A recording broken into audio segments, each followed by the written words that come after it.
Hello everyone, I'm inviting you all to come and try PlaySpace. It's a new playground for kids and young adults here at Ayala Vermosa, Imus.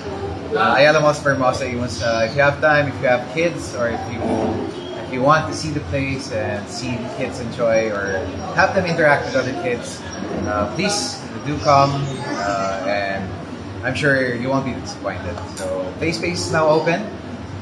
I hope you guys get to see the place. Well, to start, it's a funny story.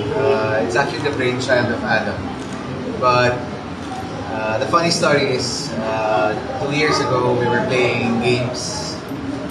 We were playing something else. We were just talking on Discord. Then he brought it up out of nowhere. So I said yes. So started working on it. Pero to add. Yeah, sige. On my end kasi, the reason why we came up with building a playground kasi actually I'm a first time dad. My kid is now 4 years old. So when 2 years ago kasi he got diagnosed with GDD, global development delay. So that could potentially mean na he also has autism, right? So, syempre, Dan being dads, di ba? We worry so much. Tapos, as we go, syempre, kailangan, we saw na parang kailangan dalhin ka sa mga places like playgrounds para ma-expose sa mga kids and, pag-interact sa kids that could actually help them. Tapos, nangyari, I saw the opportunity kasi lagi kami, every time pupunta kami ng playgrounds, laging puno.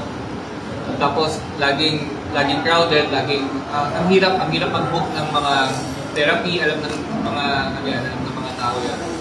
So, nung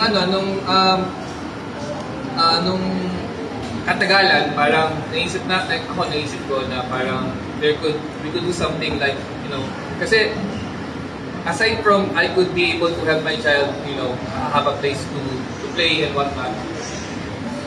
Parang gusto ko rin yung idea na parang makapag-bring joy ka pa sa mga other kids, right? So, why not try na rin at the same time? Would be a good thing to do. Tapos I asked my friends, yun nga, gaya sabi ni Paula, kasi usually kami, casual gamers kasi kami usually paggabi, nag-chill lang kami sa Discord, naglalaro ng games. Tapos na-brought up ko, then, yun, the rest is history. And also, we're all dads, Yeah. the four of us. Mga dad gamers.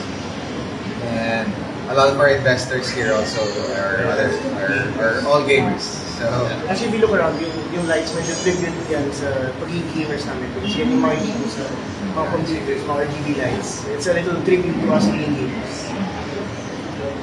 How big is the space?